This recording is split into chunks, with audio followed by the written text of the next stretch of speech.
Assalamualaikum warahmatullahi taala wabarakatuh. Salam bahagia, salam pencerahan.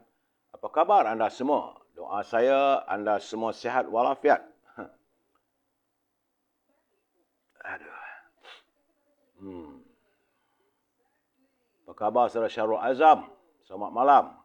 Saudara Syah Ibrahim, terima kasih. Selamat malam bersama dengan saya. Saudara Pembalasan Masyar, salam. Saudara Kena Godam, siapa yang digodam tu? Begitu juga saudara Zamari LC, saudara Mustafa Elias, saudara Muhammad Asri Dir, dari Kuantan, saudara Muhammad Khairul Kamarudin, saudara Muhammad Fuad, saudara Aziz Ali, saudara Hashim Atan, apa khabar saudara? Saudara anak anda Anggrek Rimba, Waalaikumsalam. Joka, saudara Satria Setiawan di Mengelembu. Saudara Kopla Darus, apa khabar? Itu juga Puan Syarifah Hafifah, BSA. Cik Mat Mahani dari Taiping, Cik Mat.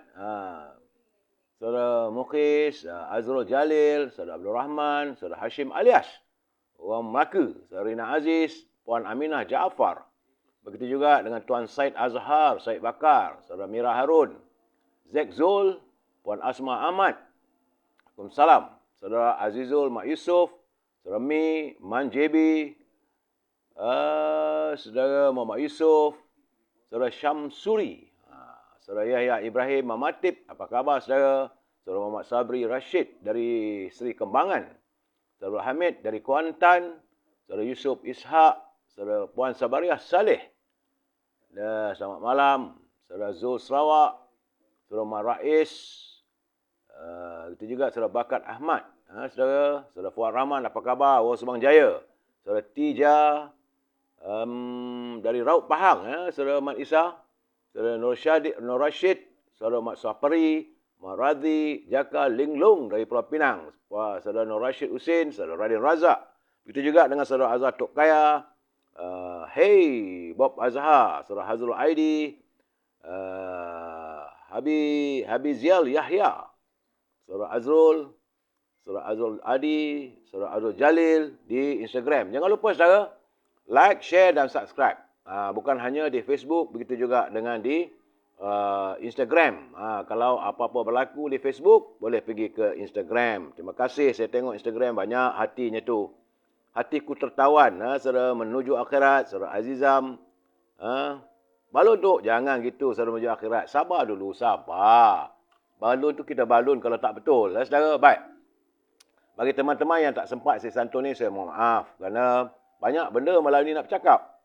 Hari ini, hari Selasa, 6 September, saudara. Hari yang ke-902. COVID-19 masih lagi melanda negara kita. Dan daripada laporan yang saya terima dari saudara Jamil Idris bersama dengan saudara Rio di Universiti Melaya, kirimannya memberitahu bahawa ada pengurangan. Alhamdulillah, susut lagi. Kerana kemarin 1904, tapi semalam jangkitannya 1486, menjadikan jumlah kumulatif yang terkumpul warga kita yang disantun ataupun dijengah oleh virus corona adalah 4,793,614 orang, saudara. Bagaimanapun, saya tidak mendapat laporan kematiannya. Saudara SL Service Absorber minta katanya tolong share. Ya, saudara Supar Kamsi, saudara Mak Jasin, Muhammad Syari. Dan dari segi dapatan yang dikirimkan oleh saudara Jamil Idris bersama dengan Rio dari Universiti Melaya, saya melihat terdapat 7 jangkitan di 7 buah negeri dan susut di 8 buah negeri. Sementara Johor kekal jangkitannya pada 70. Perak susut kepada 111. Selangor susut, alhamdulillah, 315. Cuma wilayah Persekutuan ada peningkatan 340 dan Sabah susut 159. Itulah artinya ada 4 negeri saja lagi yang masih lagi jangkitannya di atas 100. Bahawa lain-lain negeri masih lagi alhamdulillah bertahan di bawah angka 100. Jadi saya harap teman-teman berusaha untuk memutuskan jaringan virus corona. Sebab saya tengok antaranya itu di Labuan. Labuan tidak ada kejangkitan semalam. Berdoalah kita agar segera usai virus corona. Saudara, itu yang saya dapat laporkan saat ini, saudara. Jaga diri kita, Jaga kesihatan, jaga kebersihan kita. Hanya kitalah menjaga keluarga kita supaya terhindar daripada jangkitan virus corona ataupun COVID-19. Baik, saudara, kita masuk segmen e-commerce. Minta izin, tak lama, 2 minit saja, saudara. Bagi mereka yang mempunyai produk, sila hubungi Al-Azhar di talian 011 330 41241. Jadi bolehlah saya mewawarkan produk saudara kalau ada. Tapi Al-Azhar masih lagi memasarkan setangi bakurnya untuk aroma wangi dalam rumah kita, saudara. Samping itu, dia juga menjual minyak wangi daripada tanah Arab, saudara. Kalau tanya saya, minyak wangi yang terbaik yang saya pakai adalah Amir Al-Khud. Itu dibuat daripada pati kayu gaharu, saudara. Azhar juga memasarkan gula O. Gula O ni untuk mereka yang health conscious ataupun nak jaga kesihatan, yang bimbang dengan kencing manis, mengurangkan paras gula dalam badan. Eloklah minum ataupun ambil gula O. Sikit saja dititikkan dalam makanan, maka wanginya terasa. Saudara, gula O tiada kalori, saudara. Juga jangan lupa, saudara, dendeng manis Siti Farehah. Siti Farehah, dia masih lagi memasarkan dendeng manisnya. Itu dendeng manis Siti Farehah, harga lama. Walaupun harga daging naik, tapi masih lagi harga lama. Boleh hubungi Siti Farehah di talian 017 711 4300. Untuk teman-teman yang tinggal di Lembah Kelang, kalau hendak mendapat bekalan buah-buahan, grade AAA, harga di bawah harga pasaran, buah-buahan tersebut terus dihantar ke rumah saudara, boleh hubungi Syauqi di talian 012 357 5703. Dan akhir sekali, sambil kita melabun, alangkah sedapnya kalau kita makan popiah sira Lady Maria. Memang sedap, saudara.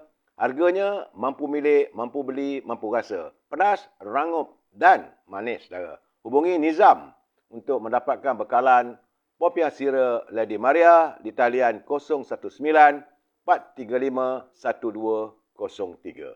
Itu saja Coca-Cola Moh, popiah rangup Lady Maria. Jangan lupa, saudara, ya, Coca-Cola Moh di Jepun.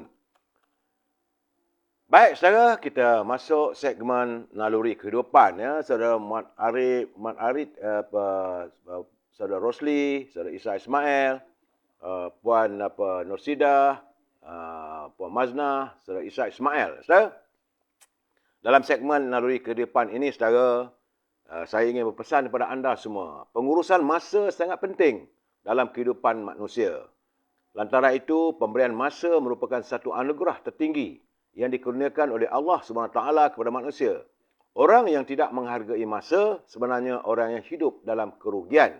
Dan ini dijelaskan dalam ayat suci Al-Quran, surah Al-Anshar, ayat 1 hingga 3. Wal asri, innal insana lafi khusr. Ila lazina amanu wa amilus solihah wa tawassaw bil haq wa tawassaw bis saf. Karena demi masa, sesungguhnya manusia itu berada dalam kerugian. Kecuali orang yang beriman dan beramal soleh, dan mereka pula saling berpesan-pesan dengan kebenaran serta berpesan-pesan dengan kesabaran, saudara. Jadi, menguruskan masa dan waktu menurut pandangan Islam harus mencakupi 3 perkara, saudara. Pertama, kita harus merenung masa lalu. Ia bertujuan untuk mengambil iktibar daripada apa yang berlaku masa silam. Di samping menjadikannya sebagai pengajaran. Masa yang berlalu merupakan satu khazanah yang akan memberi pengajaran pada masa akan datang. Kemudian, kita merenung pada masa sekarang. Saudara, ia bertujuan untuk tidak mengulangi kesilapan yang telah dilakukan sebelum ini. Inilah masa yang tepat untuk memperbaiki kesilapan yang lalu dan tidak akan mengulanginya kembali. Menyedari perkara itu wajar untuk kita berhati-hati agar masa yang ada ini dapat dimanfaatkan sebaiknya. Kemudian yang ketiga, kita merenung masa hadapan. Ia bertujuan untuk membuat perancangan rapi kerana sudah menjadi lumrah masa hadapan perlu dihadapi sama ada suka ataupun duka. Apa yang akan berlaku memang sukar hendak diduga kerana manusia hanya mampu merancang. Percayalah, saudara, teliti. Seteliti manapun perancangan yang kita lakukan, ia tidak akan memberi gambaran apakah bentuk yang akan dihadapi kelak. hanya Allah sebaik-baik perancang. Ingat saudara, semalam masa lalu, hari ini adalah masa realiti. Dan besok adalah sesuatu yang belum pasti. Jadi saudara, hargailah masa. Saudara, kita masuk segmen Mutiara Kata. Kerana saudara, ini kiriman sahabat-sahabat kita masuk dalam wall saya, kadang-kadang tak bagi nama pun. Saudara, saya rasa ini kiriman daripada Tan Sri Osu. Beliau rajin menghantar kiriman pada saya. Katanya, insan yang redha atas ketentuan ilahi tidak akan menyalahkan orang lain atas musibah yang menimpa. Sebaliknya, ia akan memohon petunjuk serta hidayah daripada Allah. Itu kata-kata mutiara daripada Tan Sri Osu Sukam. Saya ramai kawan, mereka hantar kiriman, elok kita kongsi bersama, saudara. Bagi saya, setiap pandangan, setiap tulisan, setiap catatan itu wajar kita santuni. Saudara, bila saya berbicara soal masa, soal peringatan, saya sentiasa mengingatkan pimpinan negara agar janganlah berbelanja tanpa had, kerana kita khawatir seandainya pimpinan negara tanpa had, tanpa kelulusan dari parlimen, maka negara akan muflis. Itu kebimbangan kita. Berhati-hatilah, duhai pemimpin yang di atas. Saudara Awang Yusof, saudara Adil Din, saudara Syahrudin Yahya, dan Wahab Zain. Saudara, begitu juga saudara Yusuf Abdullah. Terima kasih. Saudara Zulkifli Tija. Saudara, yang mana saya sempat, saya cuba santuni. Yang mana tak sempat, saya mohon maaf, saudara. Baik, saudara. Bicara kita malam ini tajuknya adalah politik khianat bangsa. Apa yang saya maksudkan? Sabar dulu saudara. Saudara Muhammad Yusuf Ishak, terima kasih. Tajuknya adalah politik khianat bangsa, saudara. Saya harus menyantuni dulu pantun Pak Nazil yang tidak jemu-jemu menghantar kiriman. Beliau berada di Perlis, bersara daripada seorang guru, usianya sudah pun mencapai 70-80 tahun, masih lagi berkarya. Teruskan berkarya Pak Nazil, sebab karya saudara dapat dinikmati oleh teman-teman yang berkesempatan dalam live saya ini, saudara. Kata Pak Nazil, masa dahulu tinggal di hulu, berkebun kelapa, sama $4. Masa berlalu, tua pun berlalu. Ramai terlupa mengingat Allah. Jadi Pak Nazil mengingatkan kita, dalam masa-masa yang berlalu ini, jangan lupa kita harus sentiasa mengingati Allah SWT. Tambahnya lagi, tumbuh merata pohon kelapa, pokok turi di tepi-tepi. Tergamak menista ibu bapa, melayak diri di mamah api. Ini dia berpesan pada anak-anak. Kalau kita tak suka bapa kita, tak suka ibu kita, janganlah kita nista mereka, saudara. Kerana sudah pasti yang menanti adalah pedihnya, azabnya api neraka nanti, saudara. Dan kita masuk sedikit, ini kita membedah pemikiran dalam segmen Gedung Ilmu. Kita membedah pemikiran Pak Zabbar yang merupakan tokoh pemikiran Melayu abad 20-an, 20 Masihi. Saya culip daripada buku yang dihantar kepada saya berjudul Perangai Bergantung Kepada Diri Sendiri yang diterbitkan oleh Dewan Bahasa. Kerana menurut Allahyarham Pak Zabbar, bagi setiap warga yang berilmu serta mempunyai kedudukan, sewajarnya mereka tidak hanya mengambil sikap cukup sekadar begitu saja. Usaha perlu dicari sama ada dengan menggunakan peralatan moden. Kerana hari ini kita ada internet. Zaman Pak Zabbar tu tak ada internet. Dan menurut Pak Zabbar, mereka yang berilmu dan punya kedudukan harus berusaha gigih lagi untuk memajukan bangsanya. Tidak sekadar ada-ada saja. Seandainya mereka memiliki kekayaan, seharusnya juga digunakan untuk menambah rangsangan kepada bangsanya untuk maju ke hadapan. Bukan sekadar berpoya-poya dengan kekayaan yang dimiliki. Di samping itu, setiap ilmu yang dimiliki harus segera diturunkan kepada generasi warga bangsanya. Terdapat juga, kata Pak Zabbar, di kalangan mereka yang punya kekayaan, memiliki ilmu, tapi mereka sekadar mementingkan diri sendiri. Seharusnya setiap ilmu, bagaimana dia memperoleh kekayaan atau berjaya dalam hidup, perlu dikongsi bersama agar dapat dijadikan panduan untuk warga bangsanya turut memperoleh kesempatan mendapat kejayaan sebagaimana yang dikecapi olehnya. Sementara itu, bagi warga yang memperoleh ilmu serta kesempatan, Jangan pula sekadar menanti dan menanti. Kalau dapat ilmu tu jangan tunggu dan menunggu. Mereka harus menggerakkan usaha, memperbaiki diri dan bangsanya serta negaranya. Paling penting, kita mesti melakukannya sendiri tanpa berharap bantuan daripada orang lain. Kita sambung lagi malam besok bicara tentang gedung ilmu ini. Saya melihat ini sebagai panduan kepada kita agar dapat kita jadikan pedoman. Sebelum saya memberi pencerahan seterusnya, seperti biasa, saya memberi peringatan kepada mereka yang menyunting semula live saya ini dan dimasukkan dalam channel YouTube dan sebagainya. Anda bertanggungjawab atas setiap apa yang anda lakukan. Sama ada suntingan itu anda masukkan dan sebagainya, saya tidak bertanggungjawab. Begitu juga kiriman apa yang anda tulis dalam halaman muka buku saya ini, maka anda juga harus bertanggungjawab kerana saya tidak mampu untuk memantau setiap tulisan maupun syutingan anda. Ingat, ini pencerahan politik matlamatnya satu saja, untuk memberi informasi kepada warga kita dan prinsip kita mesti bersetuju untuk tidak bersetuju. We must agree to disagree, saudara. Kalau saudara bersetuju, alhamdulillah. Tak bersetuju pun tidak mengapalah. Saudara, yang paling penting bagi saya, kita harus menyantuni setiap permasalahan itu secara harmonis. Ingat, saudara, kita adalah warga cinta damai. Mula dengan laporan cuaca, saya melihat laporan tidak ada, tapi saya melihat alam sekeliling saya daripada awal pagi tadi sampailah sekarang ni masih mendung. Saya tak tahu kenapa sejak seminggu dua ini alam begitu suram temuram. Apakah alam menyatakan sesuatu? Wallahu a'lam bisawab. Saya pun tak tahu, saudara. Tapi pada teman-teman, saya berpesan, kalau hujan, jaga diri kita baik-baik. Jangan dah tua-tua nak mandi hujan, saudara. Cuma saya melihat sekarang ni, ada laporan yang mengatakan bahawa kesan daripada impak perubahan iklim ini, negara kita akan terkesan. Dan ini memberi kebimbangan kepada sekuriti makanan. Ini paling penting, saudara. Kesan daripada iklim yang tak menentu, hujan sekejap, sekejap tak hujan, panas, mendung dan sebagainya. Ini akan memberikan impak kepada sekuriti makanan. Saudara, fellow penyelidikan Institut Perubahan Iklim IPI daripada Universiti Kebangsaan Malaysia UKM. Ini Dr. Siti Nurliana Harun. Beliau berkata, berbanding dengan 9 negara yang berdepan dengan masalah sungai surut, negara kita Malaysia sebaliknya mengalami peningkatan aras laut dan perubahan cuaca yang tidak menentu.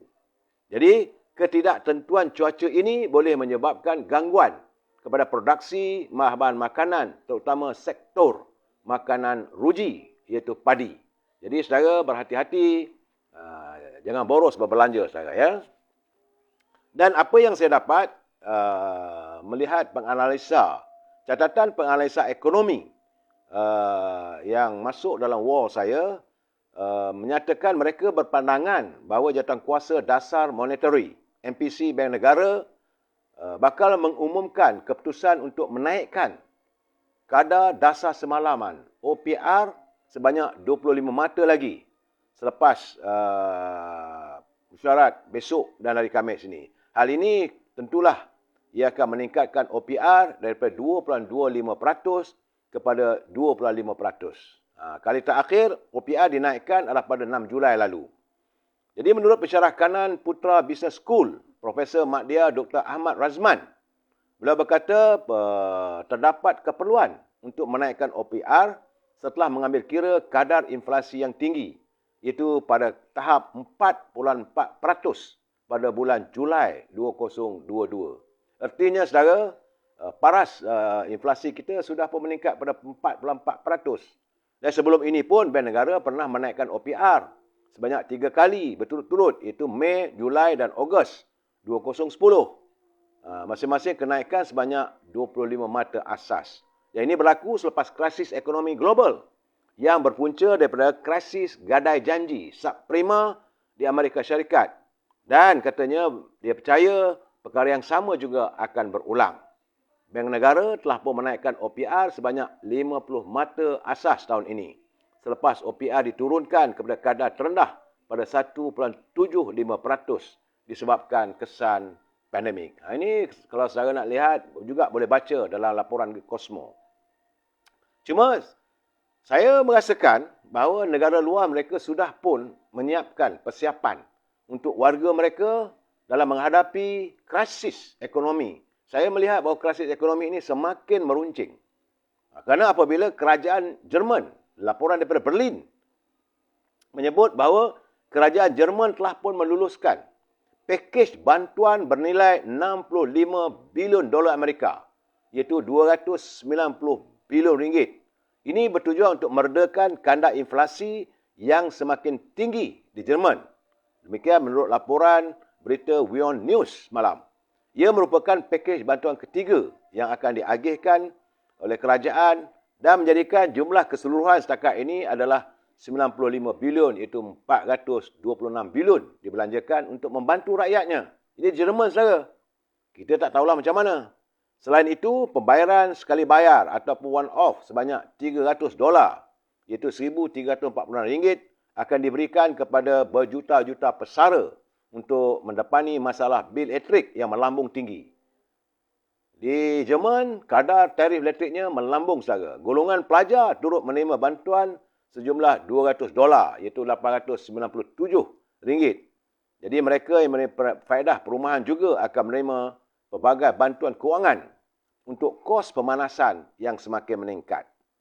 Jadi Chancellor ataupun Perdana Menteri Jerman Olaf Scholz berkata kerajaannya telah membuat keputusan yang tepat pada masanya dan meluahkan keyakinan rakyat akan menempuh musim sejuk dengan keadaan yang agak baik. Sehari sebelum penutupan saluran pipe gas, rupanya saluran pipe gas Nord Stream menegaskan negaranya bersedia untuk menangani ancaman gas Rusia. Rusia akan menutup dia punya saluran gas dari negara tersebut ke Jerman. Dan Jerman berada dalam kedudukan, katanya, berada lebih baik dari segi keselamatan bekalan daripada yang dijangkakan. Kita boleh menangani dengan baik ancaman terima dari Rusia yang menggunakan bekalan gas sebagai sebahagian daripada strategiknya dalam perang menentang Ukraine. Itu kata Scholz. Artinya, saudara, yang berhampiran dengan Rusia adalah Jerman. Mereka sudah pun terjebak dalam keadaan ekonomi yang tidak menentu di negara-negara Eropah sekarang, saudara. Sebab itu saya bila menerima kiriman sahabat saya, saudara Rizal Endau, dia memang concern, selalu dia hantar kiriman. Tapi hari ini saya tengok perlu kita hayati. Dia kata bahawa hari ini memang benar, saya pun dah buat siasatan, saya buka dalam page ekonomi dunia dan negara kita.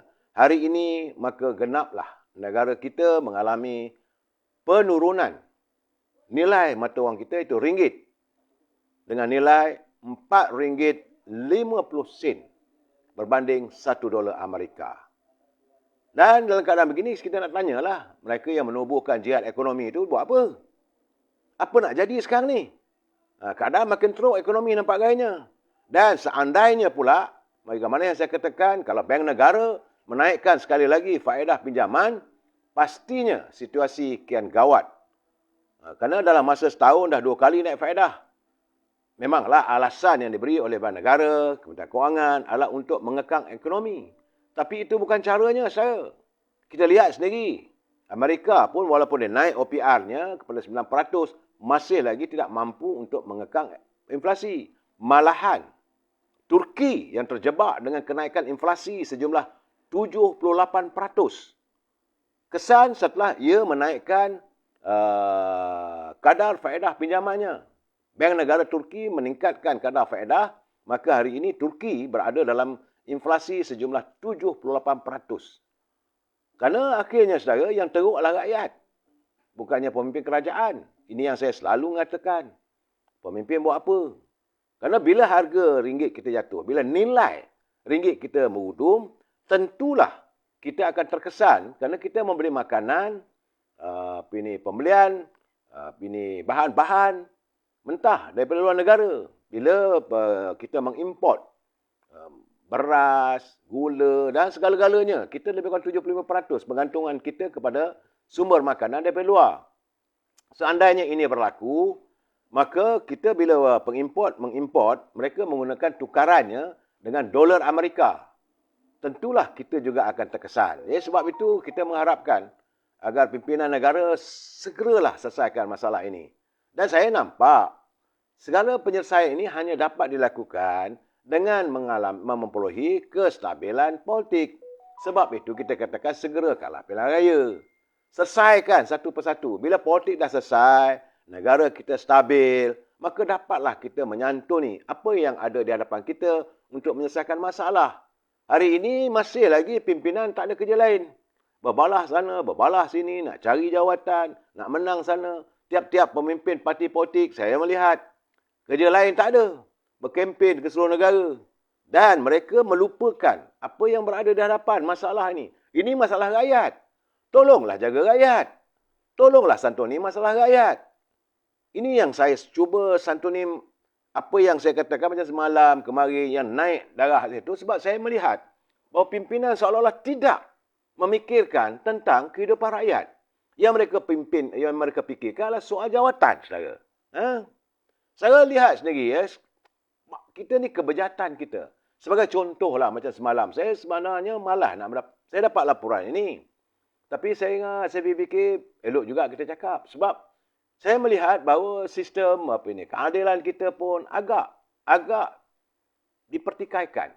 Kerana sebagai contoh, itu satu kes melibatkan Timbalan Pengarah Jabatan Air di Sabah.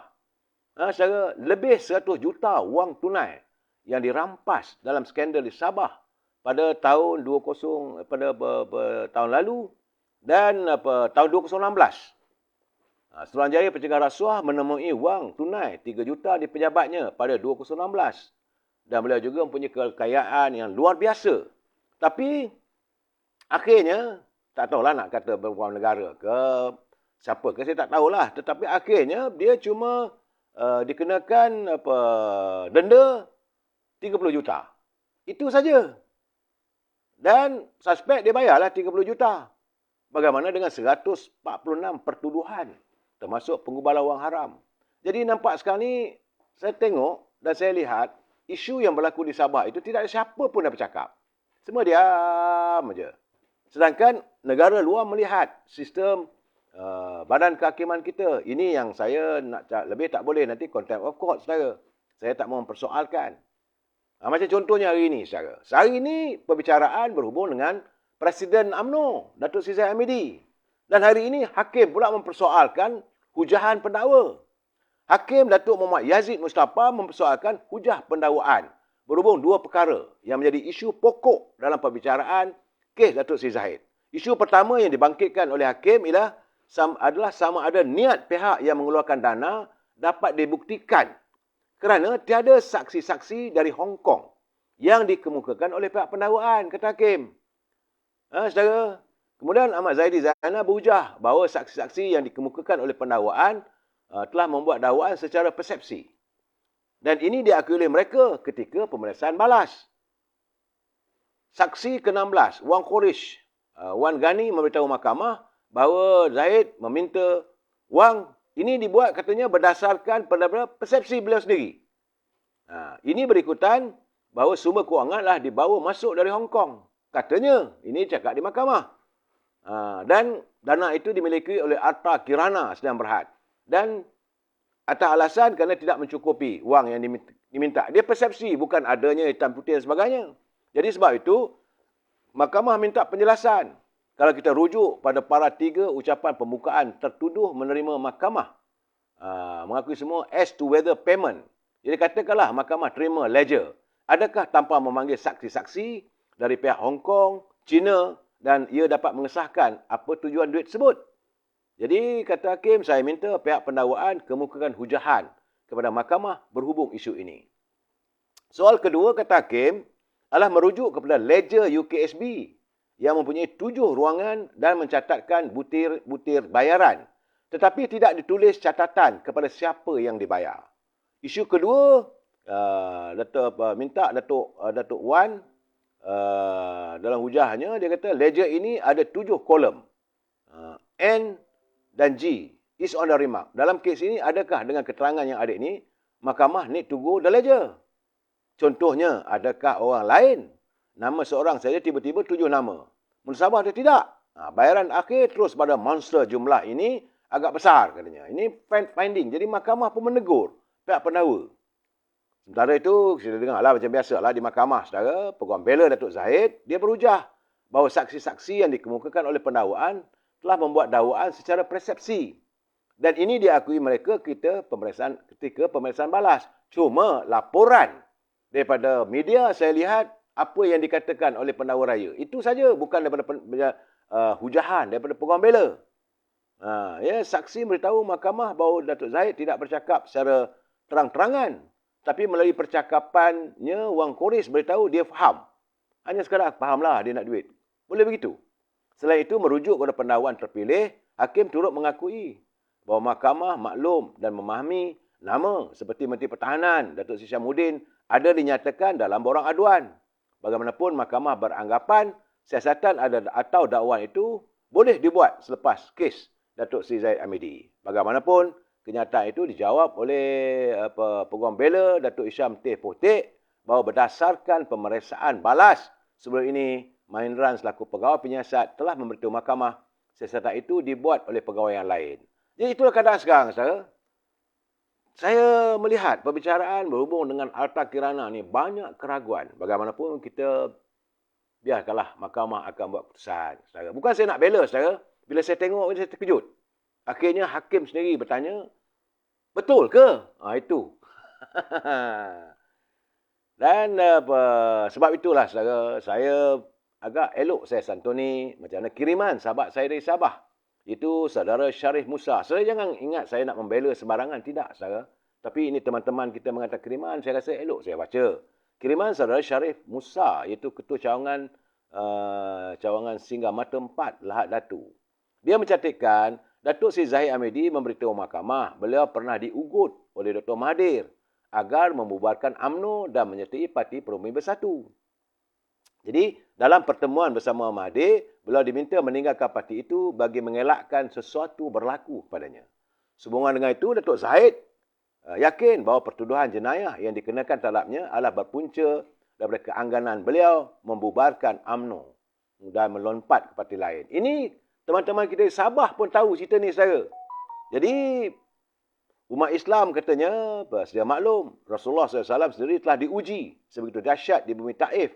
Sehingga kan malaikat bertanya kepada baginda, Ya Rasulullah, apa kau nak aku ambil salah satu gunung Taif ini dan hempap ke atas mereka? Maka Rasulullah berkata dengan sahabat, jangan, kerana mereka adalah umatku dan mereka tak tahu. Jadi, itu adalah contoh-contoh kenapa Datuk Seri Zahid tidak mahu mengambil tindakan kepada mereka ini. Ya, sebagai ahli UMNO, kita harus kental menghadapi ujiannya. Jadi, kata saudara tadi, adalah tidak masuk akal bagi ahli UMNO kalau masih mahu pertahankan kerajaan ini setelah kita telah menghadapi segala ujian. Katanya, jadi walaupun ketika ini ada beberapa pimpinan UMNO dilihat condong kepada kerajaan sedia ada, kerana masih lagi mahu berkuasa, namun ahli-ahli UMNO membuat pilihan terbaik dan menuntut supaya pembubaran parlimen. Itu kenyataan daripada sahabat saya, saudara Syarif Musa, selaku Ketua UMNO Cawangan Singgah Mata dari Lahad Datu. Jauh, saudara. Beliau menghantar kiriman kepada saya. Ya, saudara. Okey, kita ketepikan dulu soal mahkamah. Kita masuk segmen politik. Sebab itu saya kata, anda yang menyunting, berhati-hati. Saya tak bertanggungjawab. Sebab saya kadang-kadang bila saya menjerit tu, memang saya menjerit, saya marah. Bagaimanapun, saya harus menjelaskan. Parti Muda. Itu Parti Ikatan Demokratik Malaysia atau Muda. Hari ini telah pun menyuarakan hasratnya untuk menyertai komponen Pakatan Harapan. Itu menurut Presidennya, Yang Berhormat Syed Saddiq Abdul Rahman. Katanya perbincangan resmi berhubung perkara itu telah dilakukan bersama pemimpin tertinggi Pakatan Harapan. Bukan sekadar kekal, itu untuk collaboration bersama yang bermula dari perbincangan. Bagaimanapun, ahli Parlimen Muar itu berkata isu pembagian kursi masih belum dibincangkan. Terdahulu, Timbalan Presidennya, Yang Berhormat Mira Aisyah Abdul Aziz, dia berkata parti itu menjangkakan akan bertanding tidak kurang daripada 15 kursi. Muda nak bertanding tak kurang daripada 15 kursi. Ini macam mana di Johor lah, saudara. Tetapi kenyataan tersebut disanggah oleh Presiden Parti Keadilan yang merupakan ketua kepada Pakatan Harapan. Kerana menurut dia Datuk Seri Anwar Ibrahim, katanya Pakatan Harapan masih belum membincangkan perkara yang berkaitan, itu kerjasama dengan Parti Ikatan Demokratik. Beliau selaku Presiden PKR menyatakan bahawa perkara itu tidak berbangkit untuk dibincangkan dalam Majlis Presiden saat ini. Pakatan Harapan belum membincangkan hal ini. Itu kerjasama dengan muda. Sebab itu dia kata tak berbangkit. Soal kerjasama dan perbincangan tiada masalah. Baik dalam kalangan pembangkang tapi juga untuk parti-parti yang lain. Katanya. Sementara itu, muda dia menyatakan bersedia untuk bersama dengan Pakatan Harapan. Mereka semakin berusaha untuk menubuhkan jaringan kekuatan. Saudara, cuma bila dalam keadaan begitu, parti pembangkang dah buat impaknya, muda nak masuk dengan PH, adanya kemah besar, kemah kecil dan sebagainya, saya cuma kecewa apabila saya sebenarnya terus terang saya katakan bahawa Dr. Mahathir ni saya menghormati beliau. Sebab orang lama, paling-paling tidak pun usia beliau tak sepatutnya saya balun dia bukan-bukan. Tak sepatutnya dah masuk hospital. Tapi nampak gayanya saban hari dah keluar hospital, dia mengundang balik untuk kita balun dia. Ini masalahnya. Dr. Mahathir ni dia ingat bahawa dia tu hebat sangat berpolitik. Sebab bila dia kata bahawa pemenjaraan Datuk Seri Najib ni tak cukup. UMNO perlu dihapuskan secara total. Kenapa dendam sangat kamu pada UMNO? UMNO yang meletakkan anda sebagai Perdana Menteri 22 tahun. Kemudian bila anda dah keluar, anda menganggotai Parti Keadilan, anda menipu Parti Keadilan. Sebenarnya dalam pilihan raya PRU 14 dulu bukan disebabkan oleh kekuatan Dr. Mahathir. Dia adalah sebab waktu itu memang pun arus gerakan politik memang sudah pun berada dengan Parti Keadilan. Sebab itu bila semua mereka menggunakan lambang Parti Keadilan. Kalau gunakan Pakatan Harapan rasanya tak sempat. Uyup juga saudara. Dr. Mahathir ni tak habis-habis. Dia benci pada UMNO. Dia macam itulah. Bila dia benci seorang, habis satu keturunan dia benci. Sebab itu, saya nak bagi tahu Dr. Mahathir. Kita ni geramnya Tuhan yang tahu. Setelah saya mendapat tahu berlaku penipuan waktu pertandingan antara beliau dengan Tengku Razali. Dendam dia dengan Tengku Razali. Walaupun yang Muhammad Tengku Razali redha untuk membubarkan Parti Semangat 46 demi untuk penyatuan bangsa. Ini tidak langsung dikenang. Dan Dr. Mahathir tak pernah mengenang jasa sebagaimana yang saya katakan, orang yang bertanggungjawab membawa dia masuk balik dalam UMNO adalah Allahyarham Datuk Harun Idris bersama dengan Tun Razak. Pun dia tak pernah fikir, dia tak pernah nak bayar orang kata nak membalas budi, tak ada. Tapi dendam kesumat dia berterusan. Sebab itu kadang-kadang bila dia nampak dilihat baik dengan Tengku Razali, bagi saya tak lebih nak menipu. Itu. Jadi bila dia mengatakan UMNO ini perlu dihapuskan, apa salah UMNO? Apa dosa UMNO pada Dr. Mahathir? Anda marah pada pemimpin UMNO, carry on. You benci pada Datuk Najib, bencilah, tak ada masalah. You geram pada Datuk Zahid kerana tak nak ikut cakap anda. Okeylah. Carilah jalan, tuduh, tak ada masalah. Tetapi jangan sesekali anda nak menghapuskan UMNO. Saya tidak redha. Saya masih ingat lagi saudara, saat waktu UMNO diharamkan pada tahun 1981. Waktu itu, waktu saya balik ke kampung, jumpa dengan Allahyarhamah ibu saya, dia menangis. Dia kata, kenapa sampai hati dibunuh UMNO? Tapi Dr. Mahathir mengatakan, yang bunuh UMNO itu bukan dia. Yang bunuh UMNO itu Tengku Razali, katanya. Itu orang yang menipu. Akhirnya kita dapat tahu. Kebenaran itu akhirnya timbul juga. Yang membunuh UMNO, dia sendiri. Benar bahawa adalah orang bawa ke mahkamah kerana mencabar kesahihan ataupun keabsahan 43 undi yang dia menang waktu Yang Mulia Tengku Razali Hamzah menentang beliau. Jadi bila ini ada cabaran di mahkamah, maka pada dia bunuh UMNO terus. Wujud ke UMNO baru. Sebab itu saya bertanya dengan Tengku Razali. Saya kata, kenapa you tubuhkan Semangat 46? Dia kata, sebab Dr. Mahathir tak bagi masuk. Semua pengikut-pengikut Tengku Razali tidak dibenarkan masuk UMNO. Jadi almarhum Tengku Abdul Rahman bagi tahu pada Tengku Razali, Parti Semangat 46 ni kau pimpinlah. Sebab itu saya dah bagi tahu, bukan Tengku Razali yang menubuhkan Semangat 46. Semangat 46 ini ditubuhkan oleh orang kanan pada Yang Berhormat Mela Tengku Abdul Rahman. Dia kata, Lee, jangan bagi ahli-ahli kita ni lari parti pembangkang. Biarlah mereka berada dalam semangat 46. Dah sejuk hati Dajjal tu, dia kata, bawalah balik masuk UMNO. Itu pesan amanat Tengku Abdul Rahman yang nak jaga UMNO. Tapi sekarang ini Dr. Mahathir nak bunuh balik. Dengan alasan kononnya dulu bila UMNO dah mati, dia boleh wujudkan balik. Sekarang ni nak bunuh sekali lagi. Cukuplah. Saya tak naklah pukul dia ataupun hayun dia betul-betul. Sebab itu saya nasihat pada anak-anak dia, jangan seret lagi orang tua ni. Lain kali orang nyanyuk. Memang kita tak nafikan bahawa sebagai Perdana Menteri dia ada juga jasa pada negara. Kita orang Melayu ni tahu adab budinya. Tapi janganlah buat seteruk begitu. You nak benci dengan semua orang dalam UMNO.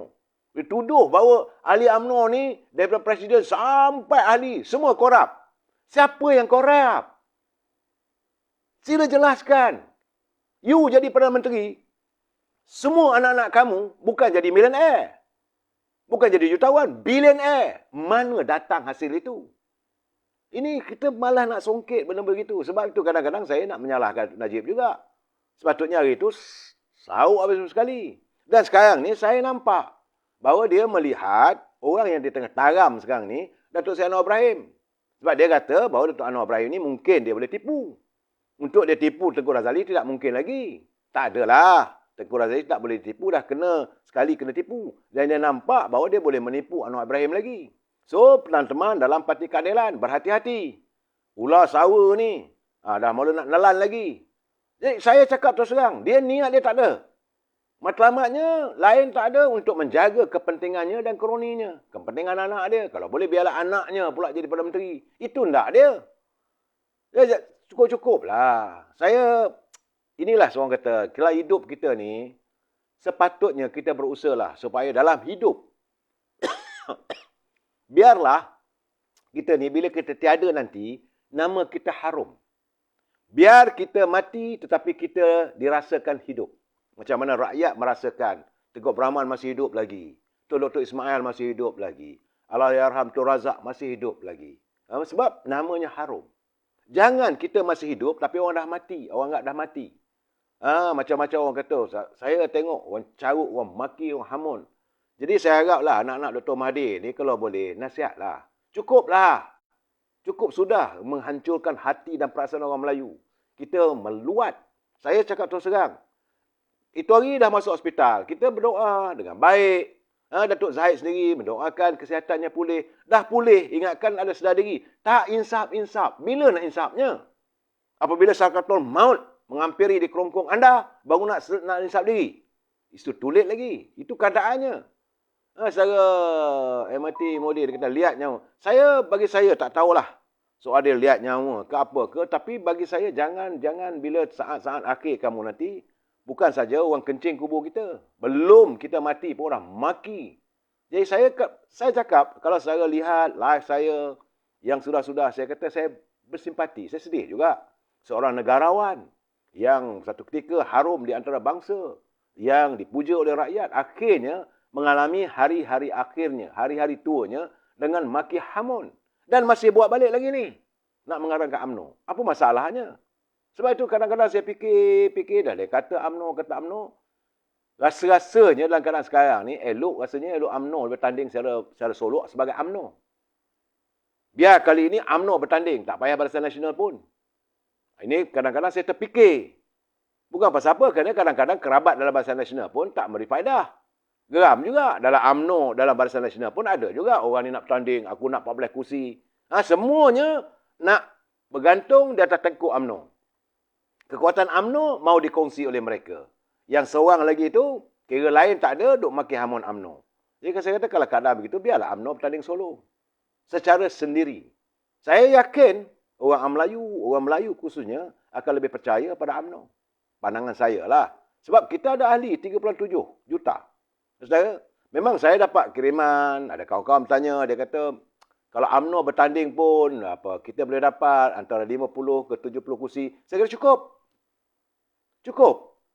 Kita jadi majoriti di kalangan minoriti. Sebab tidak ada parti, saya dah cakap dululah, tidak ada parti yang akan dapat menguasai lebih daripada secara solo 112 kursi. Jangan mimpi.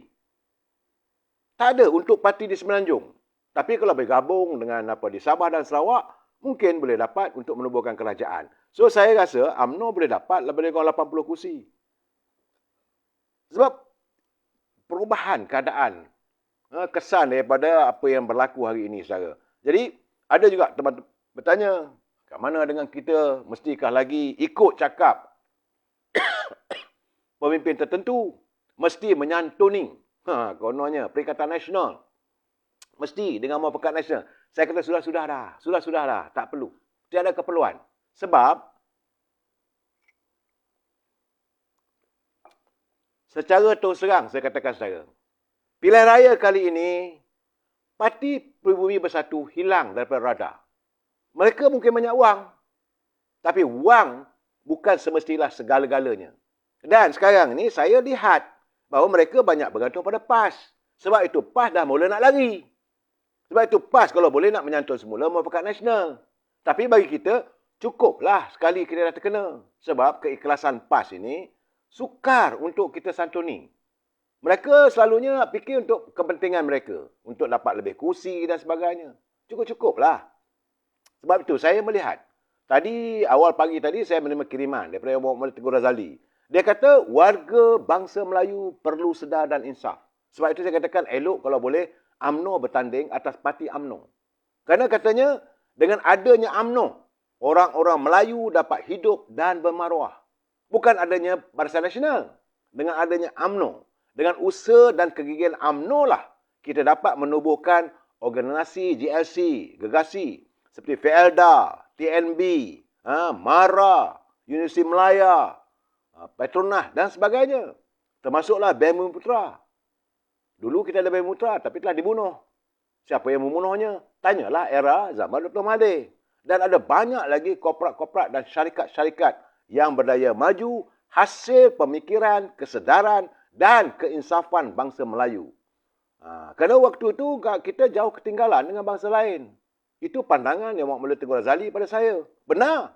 Kita harus faham kenapa warga lain boleh maju dan kaya. Mereka berjaya menguasai ekonomi di sebuah negara. Dan dengan kemasukan berbilion-bilion duit.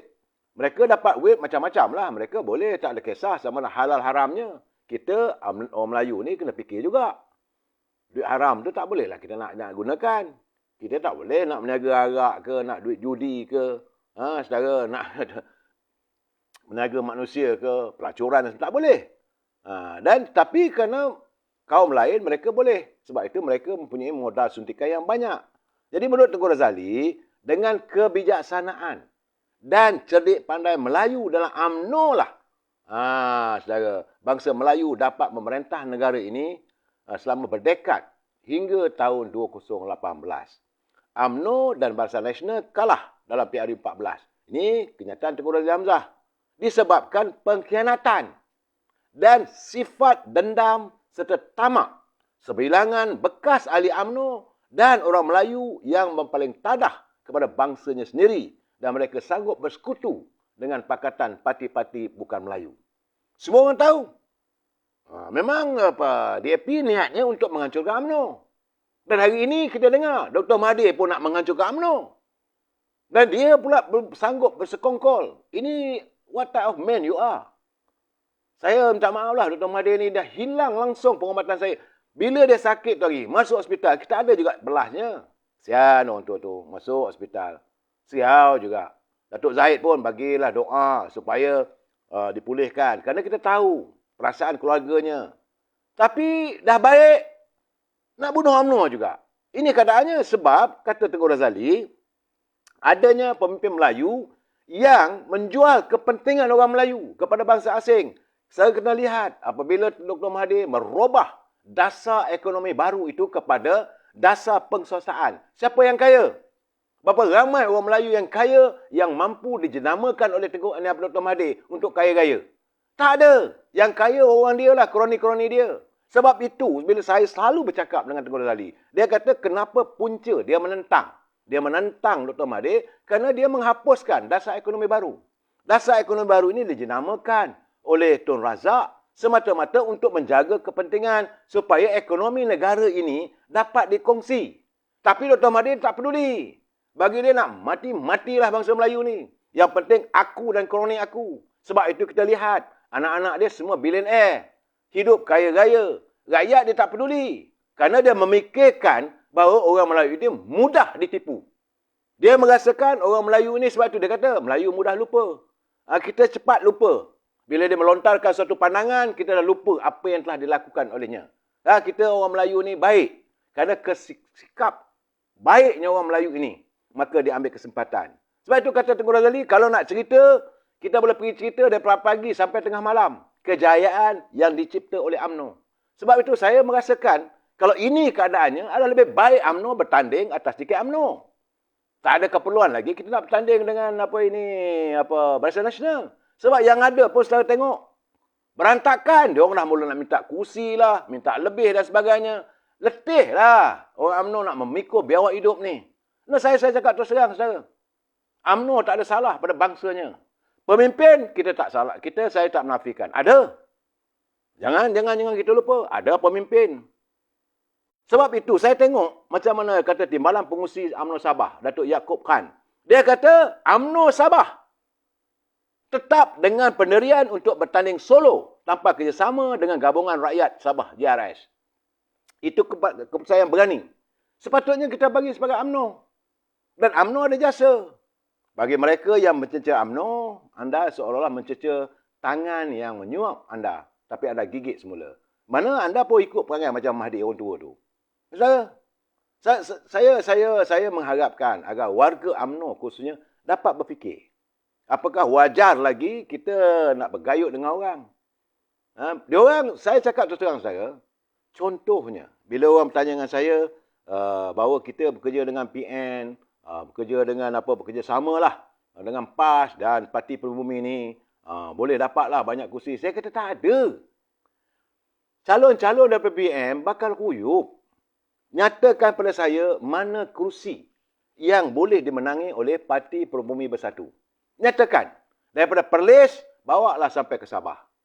Sabah dapatan saya. Bagi nak erat orang Sabah, di Sabah, parti warisan lebih kuat. Lebih diyakini oleh warga Sabah daripada parti PBM. Ini saya cakap terserang saya. Tapi UMNO masih lagi ada di hati warga di Sabah. Sebab itu saya kata, dalam keadaan sekarang ni, UMNO elok berfikir. Saya rasa eloklah Presiden UMNO berfikir, kita go solo secara UMNO. Sebab, yang berlaku sekarang ni, PAS pun dah goyang. Dia ingatkan kalau dia bergandingan dengan PBM, dia boleh mencapai kejayaan. Menambah kursi. Tak mampu. Sebab PBM di mata orang Melayu khususnya, sudah hilang. Sudah hilang daripada radar politik. Pergilah ke Perlis. Pergilah ke Kedah. Yang dulu dia bertanding dan Langkawi. Kali ini saya yakin, dapatan saya di Langkawi, tidak mungkin Dr. Mahathir boleh menang. Begitu juga di Jerlun. Begitu juga di mana? Di kawasan Kubang Pasu. Yang dulu ditandingi oleh Parti Pribumi Bersatu di bawah jenama Parti Keadilan. Mereka pun tanpa keadilan, mereka tidak boleh mencapai sebarang kejayaan. Saya lihat sendiri di Pagoh. Berbuih dalam mulut saya bercakap. Di Pagoh tu kalau tak ada 11,000 pengundi Cina. Tak ada 5,000 pengundi daripada Parti Keadilan. Nasimuddin cuma ada 6,000 je. Sedangkan UMNO ada 16,000. Dan kali ini dia merasa kepanasan. Sebab itu dia nak cari jalan supaya dengan PAS. PAS mungkin tolong dan sebagainya. Terpulanglah. Dan PAS sendiri pun merasa sukar dengan kedudukan politik hari ini. Sebab itu daripada muktamar semalam, kemarin, 2 hari, 3 hari, mereka masih lagi nak menyantuni supaya kalau boleh kali ini, mereka nak tinggalkan PBM, nak bergayut dengan UMNO. Kita dah cukup dah, tak payah dah. Sebab itu saya katakan, dalam pembahagian politik kali ini, saya melihat yang benar-benar relevan lah untuk mendapat kejayaan UMNO dengan Parti Keadilan. Itu saja saya. DAP tak cerita lah sebab mereka sudah tentu dah ada. Mereka dah ada safe deposit sebanyak 40 ke 50 kursi. Sebab pengundi-pengundi bukan Melayu ni masih kekal dengan sokongan dalam mereka. Tetapi untuk warga bangsa kita, saya tak nampak. PAS sendiri pun saya yakin akan hilang. Saya tengok dari data-data saya, paling-paling pun PAS akan kehilangan 7 lagi kursi. Yang dia ada sekarang 18. Besar kemungkinan dia boleh bertahankan cuma minit 11 kursi saja. Dan kursi yang 7 itu akan dapat pada amanah. Kerana amanah berada dalam Pakatan Harapan. Ini jelas. Sebab itu Mak Sabu boleh gelak ketawa besar. Saya melihat dan UMNO itu sendirinya. Jadi pulanglah. Sebab itu kata MB Kedah, dia kata, ini kenyataan-kenyataan yang menyakitkan hati kita. Kata dia, yang mereka ada 18 kursi parlimen pun, banyak kononnya dasar kerajaan boleh tentukan. Bayangkanlah katanya kalau dapat 40 kursi. Rupanya mereka aim nak cari 40 kursi untuk mendapat lagi jawatan menteri. Cuma saya akan beritahu pada Menteri Besar Kedah tu, hang jagalah 15 kursi tu. Jagalah elok-elok. Belum pasti boleh dapat dipertahankan. Orang Kedah pun dah menyampah dah. Dan kali ini saya tengok kehadiran. Ini saya cakap terus terang saya. Saya terima hakikat. Selepas saja Datuk Seri Najib dipenjarakan, ada yang marah, ada berantakan dalam UMNO sendiri, tapi bukan memberi ruang kepada UMNO. Dan bukan boleh menang kepada Perikatan Nasional. Ini dapat kepada Parti Keadilan. Cuma tak tahulah kalau benar, sebagaimana kenyataan Rafizi, bahawa keadilan bertanding atas tiket keadilan, mereka ada niche. Boleh mendapat kemenangan lebih lagi daripada yang dulu. Soal Azmin Ali, parti yang lain itu, tak payah fikirlah. Hilang dari radar. Saya melihat juga akan berlaku penghapusan pola-pola politik dalam negara kita ini yang akhirnya nanti yang tinggal selepas PRU 15 adalah UMNO, Keadilan, DAP dan Amanah. Setepas. Ini saja parti-parti yang masih lagi mampu bertahan. Ini di Semenanjung, saudara. Tapi di Sabah saya lihat warisan kekal. Sebab itu sekarang ni saya mengharapkan agar warga UMNO jangan mudah kita terpengaruh dengan kenyataan Dr. Mahathir. Dia cuma instigate supaya kita menjawab dan supaya orang benci pada kita. Tak payah jawablah. Si tua tu dah bercakap, biarlah dia bercakap, menceci apa semua. Tapi bagaimana yang dinyatakan oleh Yang Berhormat Tengku Razak Hamzah? Jaga UMNO sebaik mungkin. Sebab UMNO ini kekal di hati dan naluri orang Melayu. Daripada sejak kita mencapai kemerdekaan sehingga hari ini, warga Melayu masih lagi percaya dan yakin kepada UMNO. Cuma kita menghadapi masalahnya depreciate ataupun penghakisan jati diri. Saya melihat jati diri pimpinan UMNO setelah dia jadi menteri, setelah dapat jadi wakil rakyat, lepas jadi Timbalan Menteri, dapat jadi Esko Kerajaan Negeri, dapat jaga JLC, mereka sudah lupa diri. Sudah khayal dengan gelaran Yang Berhormat. Sudah tidak lagi melihat bahawa keberadaan mereka itu adalah atas kehendak ataupun atas jasa UMNO. Atas jasa warga UMNO yang berhempas pulas memenangkan mereka. Jadi saudara Pak Hassan ni, tak payah kita bercakap lah soal Mahathir ni. Nak buat macam mana? Cuma saya nak bercakap tentang UMNO Persih. Dan jangan risau. Saya yakin juga ahli-ahli peringkat akar umbi mereka bersetuju. Apabila Yang Berhormat Datuk Seri Zahid Hamidi menyatakan secara tuntas, secara jelas untuk kali ini kita nak menurunkan, kita akan melakukan islah dalam kepimpinan UMNO. Cukup-cukuplah. UMNO jadi koyak rabak. Dirobek hati rakyat terhadap UMNO ni bukan kerana parti itu. Kerana percaturan mereka yang berada di anjung kuasa. Mereka yang mahu mengekalkan kuasa. Mereka melupakan akar umbi. Saya dah cakap 2 malam dah saya beritahu. Memang saya bercakap dengan keadaan yang marah. Tapi hari ini saya cuba nak pacify. Dia mententeramkan keadaan. Saya nak jelaskan. Warga UMNO di bawah sendiri sudah merasakan bahawa beberapa nama pemimpin yang di atas tu perlu dinyahkan daripada UMNO. Tak perlu mereka berada. Malahan keberadaan mereka dalam UMNO merosakkan lagi nama baik UMNO, jasa budi UMNO. Dan kalau merasa dia nak juga, eloklah pergi join Parti Pejuang ke, Parti Muda ke, pergilah. Kekalkan kami. Kami yang berada di peringkat akar umbi ni. Sebab saya kadang-kadang menyampah. Dalam keadaan begini, dah elok-elok kita berpakat dulu dengan Muafakat Nasional, dengan PAS. Tiba-tiba mereka mengocakkan air tu je keruh. Akhirnya, Muafakat Nasional yang begitu mulia, yang begitu murni, hancur. Siapa yang menghancurkan? Bukan Presiden UMNO. Bukan timbalan Presiden UMNO. Tapi mereka yang konon-konon bernama pemimpin. Kerana mereka meletakkan kepentingan diri. Mereka merasakan, kalau PAS dengan saya ni, bolehlah kita menang nanti. Matlamatnya lain tak ada. Jadi akhirnya, mereka mengizinkan PAS bermain 2-3 kolam. Dan PAS pula sekarang ni kedudukannya, saya malah nak attack saya. Tapi saya melihat gambarannya macam orang bini dua. Okey, kau dah cerai bini tua. Tak apalah, kau dah kahwin dengan bini muda. Sekarang ni kau merasakan, bini muda ni dah mula nampak masalah-masalah. Mula terkenang-kenang nak balik dengan bini tua. Sedangkan dia lupa, waktu kamu berkahwin dengan bini muda itu, kamu kutuk macam-macam bini tua. Itu perumpamaan saya, saudara. Jadi dalam keadaan sekarang ini, saya menyarankan agar warga UMNO fikir. Apakah wajar UMNO, saya rasa elok kita bertanding secara UMNO.